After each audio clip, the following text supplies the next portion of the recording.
Hello everyone. So in this talk, I'm going to talk about the problem of online carpooling using expanded decompositions. And this is joint work with Anupam Gupta, Amit Kumar, and Sahil Simla. So let me get started with what is called the edge orientation problem. So we are given a collection of vertices, and edges arrive online over these vertices, and possibly forming a multigraph. And when a new edge arrives, the goal of the algorithm is to orient the edge either from U to V or V to U. And what should this orientation satisfy? Well, it must be somewhat balanced in terms of every vertex having equal number of in edges and out edges. And we formalize this by saying that the aim is to minimize the maximum discrepancy over all the vertices, where the discrepancy of a vertex is the in edges minus the out edges. So this, as I said, informally ensures that the orientation is as balanced as possible. So here is a small illustration. So imagine there are four vertices, U1, U2, U3, and U4. And the first request is between U1 and U2. And the algorithm just orients it from U1 to U2. Similarly, the algorithm orients U4 to U3. And now the third request is from U2, is between U2 and U3. And the algorithm, no matter what it does, in this case, it's oriented it from U2 to U3. Notice that there is a vertex with discrepancy of 2. Right? Whereas the optimal solution for this would just be to orient it along the path, where the two ends of the path will have a discrepancy of 1 and minus 1, and the intermediate vertices will have a discrepancy of 0. Okay? So the goal is to come up with online algorithms that maintain as good a discrepancy as possible. And why is this problem called the carpooling problem? Well, in the simplest sense, think of every vertex as being a person, and an edge is a pair of people who wish to commute on a particular day together. And the orientation simply determines who gets to drive that particular trip.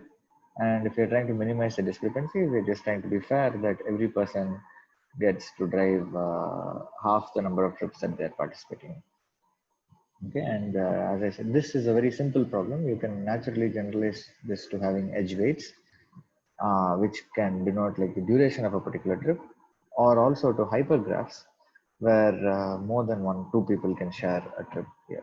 Okay, and but for this talk, we're going to consider the simplest setting of unweighted graphs, and that's what we're going to focus on. Okay, what's known for this problem? For the offline world, actually, you can think of the offline problem. It's a very simple algorithm that can actually get you the optimal discrepancy of 1, where essentially, if there is any cycle in your graph, you peel it out and orient all the edges in a consistent way, either clockwise or anti-clockwise. And that does not increase the discrepancy of any vertex. And so you're left with a tree. And for a tree, we can just orient maximal paths, like from one leaf to another, again in a consistent way.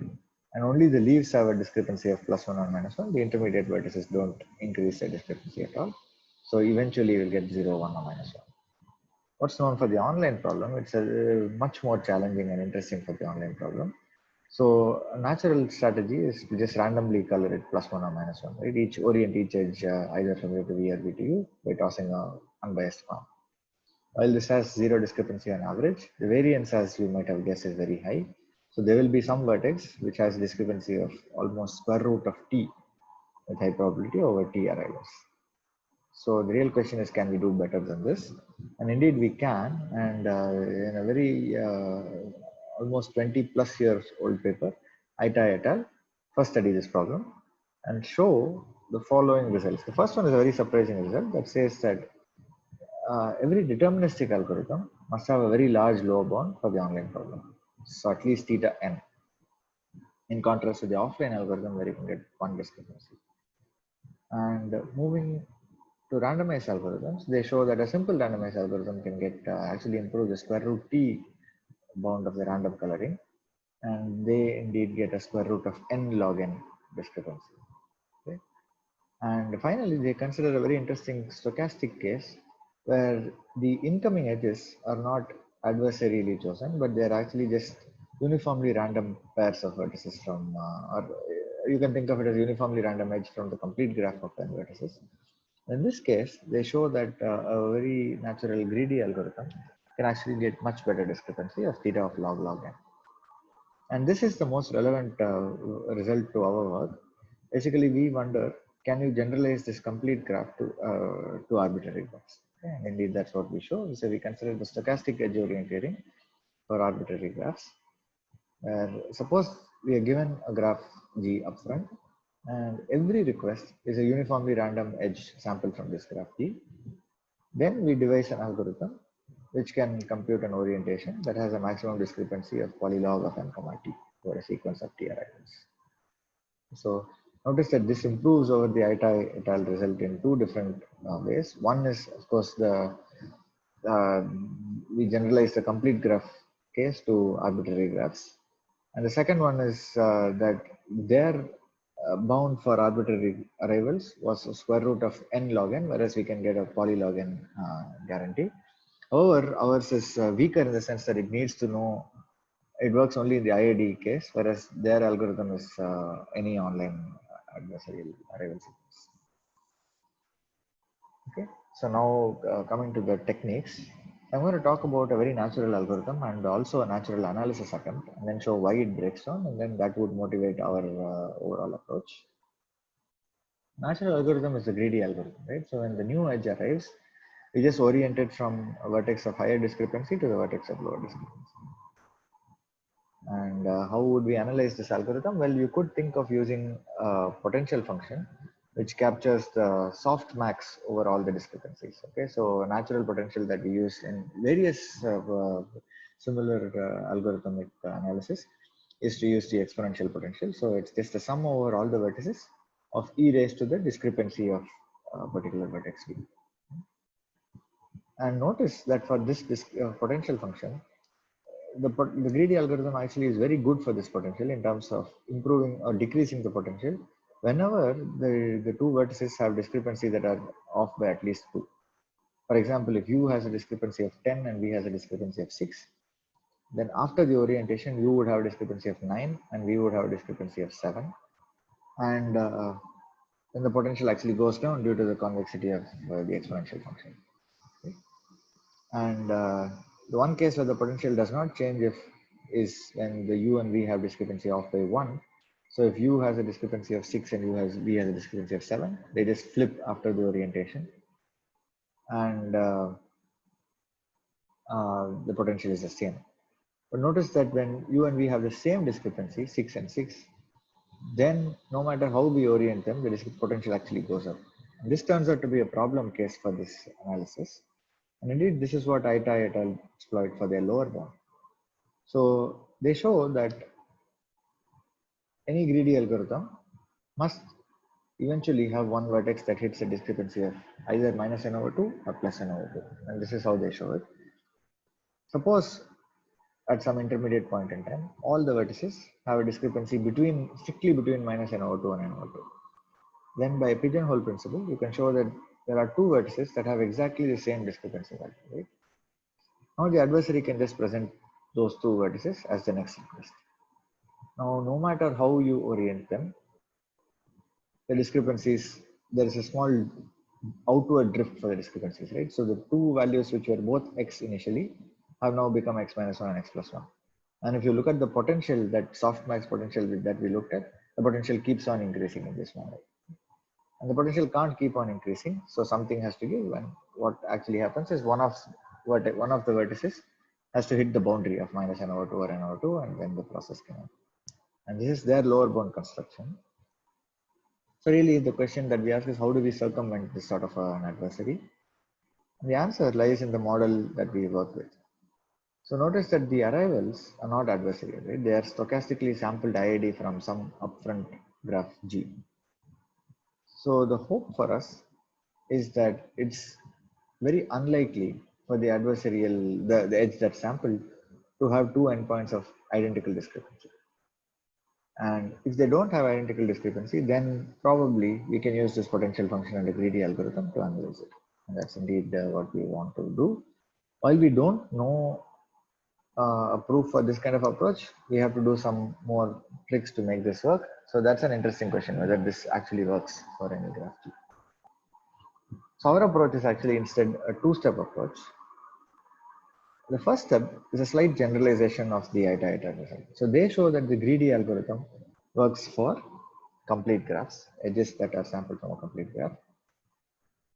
What we show is that the greedy algorithm actually works in a slightly more general setting when the graph need not be complete, but it can just be any expander.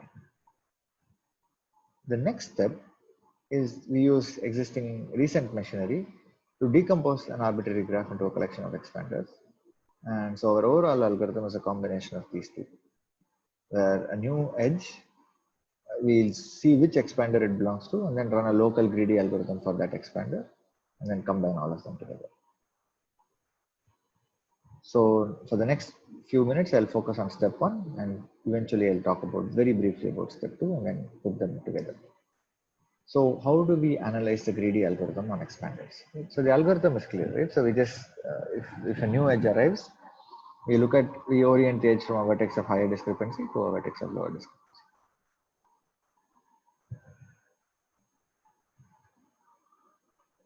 So the analysis, we're thinking of using the same softmax potential, the sum over all the vertices of e raised to the discrepancy of v.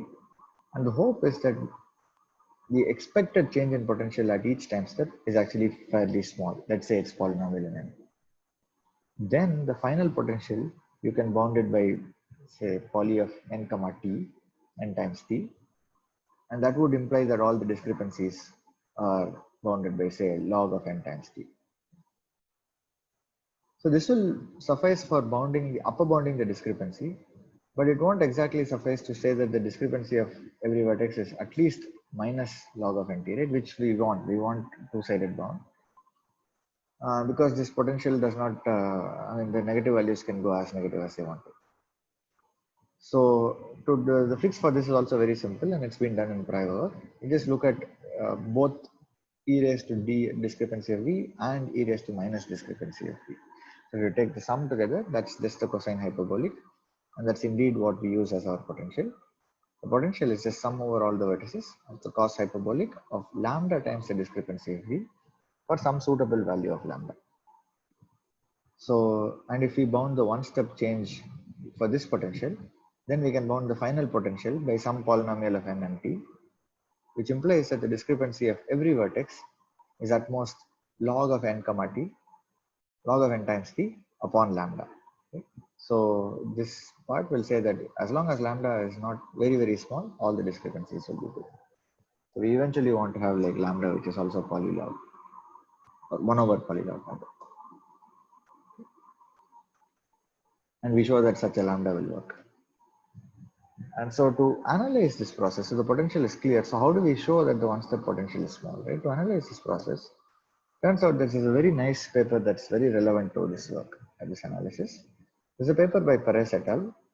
That consider the balls and bin process, right? Balls and bins process and the power of two choices. So the classical result in this power of two choices shows that if you have a collection of bins and every time a new ball arrives, you sample two bins uniformly at random and put the ball into the lighter loaded bin of the two, then that process has much better distribution of loads compared to just throwing each ball into a uniformly random bin. Right?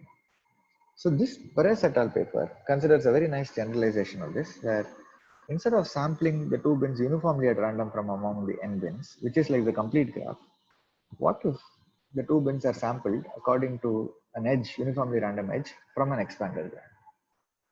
Then is that process much better? And that's like exactly what this Perez et al. Paper shows, is that that process is still better depending on the expansion of the graph compared to just uniformly throwing it into a random bin. And it turns out that the analysis procedure that they use is very relevant to the analysis that we use, and that's why our analysis is inspired by this paper. Okay. So this is what we're going to do. So we're going to fix the process up to some point time t, and we want to bound the expected change in potential over the next arrival, which is sampled from the expander. Okay. So that's what is the actual process, which is the greedy algorithm on these expander graphs. And we are looking at the one-step change in potential. So following the Perez et al. Paper, what we do is we introduce a surrogate process, a new process which is what we call the 1 plus beta process. The name is also what they call as 1 plus beta process on product distributions. The surrogate process is very nice process. So it completely gets rid of the graph structure. So it's very easy to analyze, or much easier to analyze, not very easy to analyze, relatively easier to analyze. But at the same time, it lets you compare, argue things about the greedy algorithm on expander graphs. Okay. And finally, we use the analyze the expected one step change for the 1 plus beta process on product distributions and show that it's bounded by what we want. So what is the 1 plus beta process, right? So we are just given n vertices, and every vertex has an associated weight, W sub b. And I'm going to assume for this talk that all the weights are somewhat close to each other. Okay, so I'll actually more formally describe this towards the end of the talk, but let's assume that all the weights are somewhat close to each other, approximately regular. Now this process, there are no graph, but there is no graph or anything, right? So what are the two endpoints, which is the next request? It's very simple. You just take two independent draws from a distribution over n vertices weighted by the W, the weights WU. So appropriately normalized.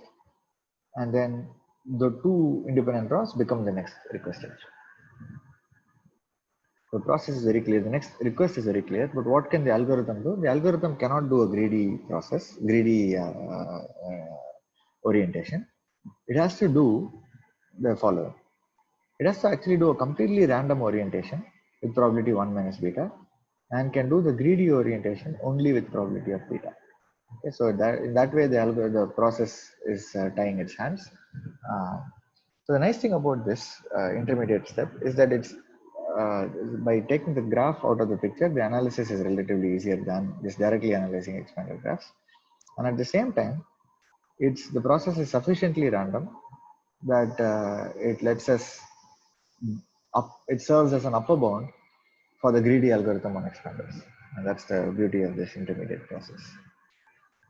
So the first argument to show that the one-step change in potential for the greedy algorithm on expanders is at most that of the 1 plus beta process is following the lines of what Perez et al. Do for their balls and bins process.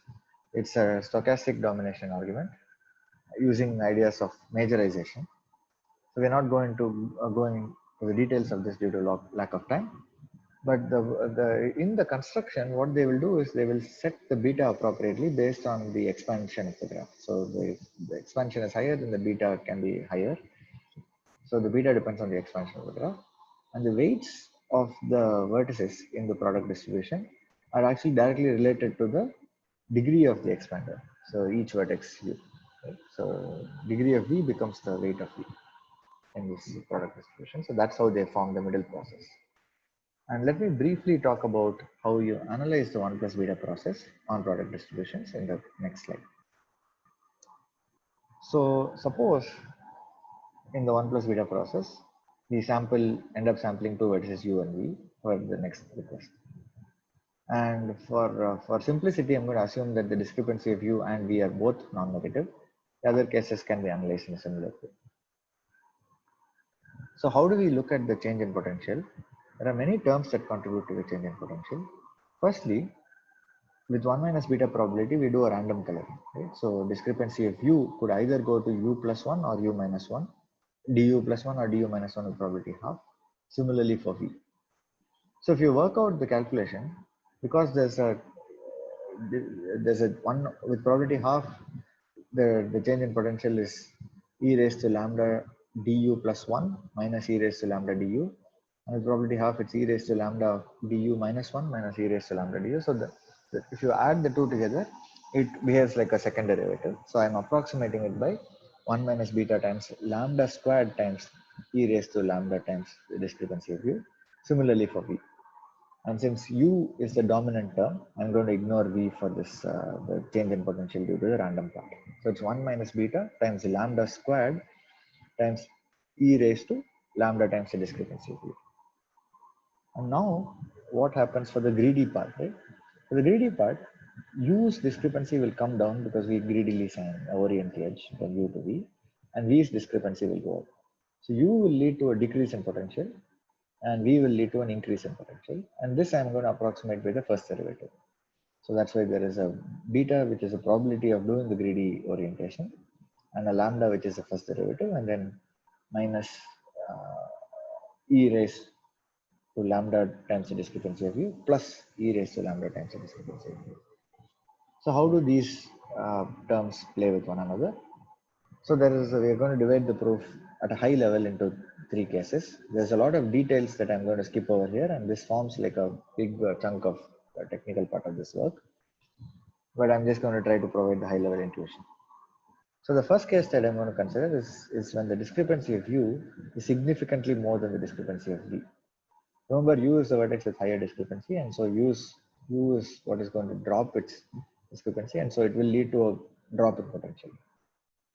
And if the discrepancy of u is much more than the discrepancy of v, then what happens is the negative term in the delta greedy dominates the positive term of delta greedy, and moreover, that can actually also pay for the positive term of the delta random as long as beta is more than lambda.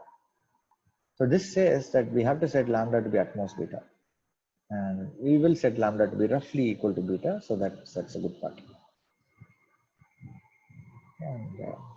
And remember, beta was related to the expansion of the graph. So if we can show good expanders, then we can have a good value of beta and we can have a good value of lambda. And lambda determines the discrepancy of every vertex because that comes in the potential function, right? The final discrepancy will be log of n times t upon lambda.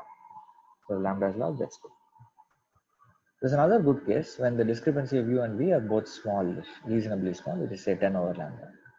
Then notice that because the exponent has a lambda times the discrepancy of u, these numbers are all work out to be constants. So the total increase in potential for this will be small.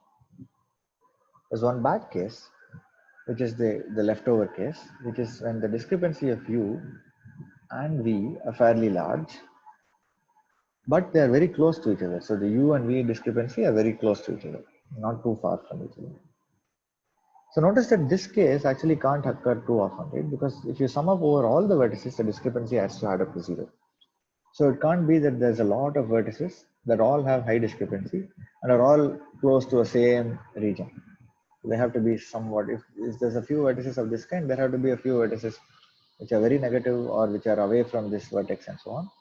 And for those pairs, the good case will appear, right? Because their discrepancies are well separated. So what we end up showing is that we can't do like a very local analysis, case by case analysis. We have to do a more amortized analysis and say that whenever the bad case happens, there is some other good case which can pay for the bad case. And this uses the fact that the discrepancies add up to 0. And this is also the case where which says that the weights have to be somewhat close to each other. So I'll formalize this a little more later, what exactly we need for the analysis. And so this imposes something on the weights, which in turn, remember, the weights come from the degrees of the expander. So that enforces something on the degrees of the expander. So that actually almost completely describes the first step of the analysis, which is how do you analyze the greedy algorithm on expanders. The next is how do you get expanders that satisfy these properties, that have good expansion and also have the degrees that are somewhat regular. So from general graphs. And for this, fortunately for us, there's actually a lot of recent work that devises expander decomposition schemes, and that also end up showing properties that we can exploit. Okay. The one that we can use is, in fact, we can directly leverage something due to Saranurak and Wong in SODA 2019. So what they show is that there's a very nice sort of peeling strategy, efficient algorithm, which given a graph G can output a collection of graphs H1 through Hk such that each Hi is a good expander, 1 over log n expander. So this will determine the expansion of each graph, which in turn will determine the beta, which in turn will determine lambda in our analysis. Moreover, each Hi is weakly regular. So what I mean by that is it's not a regular graph where all the degrees are the same. It's a graph where every degree is at least a small fraction of the average degree. So no vertex has too low a degree compared to the average degree. So it's a one-sided regularity. approximate regularity. And it turns out that this is sufficient for the analysis of the 1 plus beta process for us. So this will ensure that the weights are also this weakly regular, and such weakly regular weights will be sufficient for us to analyze the bad case in the 1 plus beta process, to show that there are enough sampling of good cases to pay for the bad cases. And finally, every vertex does not appear in too many of these HIs. It appears in at most log n such HIs. Okay, so this is this is a result that we can almost use black box as step 2 of our algorithm. So to put these two together, what do? So our overall algorithm is given this graph G from which the requests are going to be sampled. First, we run the expanded decomposition process to obtain this partitioning H1 through Hk. And for each Hi, I'm going to maintain, sorry, for each, let's say Hj, I'm going to maintain a corresponding graph which only contains all the edges that have arrived until now. So initially the graph I1 corresponds to H1, but I1 is an empty graph, I2 is an empty graph, and similarly I sub k is an empty graph. All of them are empty graphs because no edges have arrived so far. So when a new request arrives, let P be the index such that this edge E belongs to H sub P in the expanded decomposition. So what we do is we feed this edge E into the input graph I sub P. And so we run the greedy algorithm by feeding E into I sub P. The greedy algorithm will look only at the edges in I sub P and orient and the discrepancy of the vertices in that graph I sub P and orient the edge in a greedy way, only locally with respect to I sub P. And that's the algorithm, that's it. How are we going to analyze it? The analysis is just a combination of two things. The first thing is notice that every vertex appears in only log n many such hedge graphs. So the final discrepancy of each vertex is at most log n times the maximum discrepancy it can have in each of these HIs. And that can be bounded because we know that we have analyzed the greedy algorithm on expanders using the 1 plus beta process as a surrogate, which I just explained step 1 of our algorithm. So this is the overall algorithm and the analysis.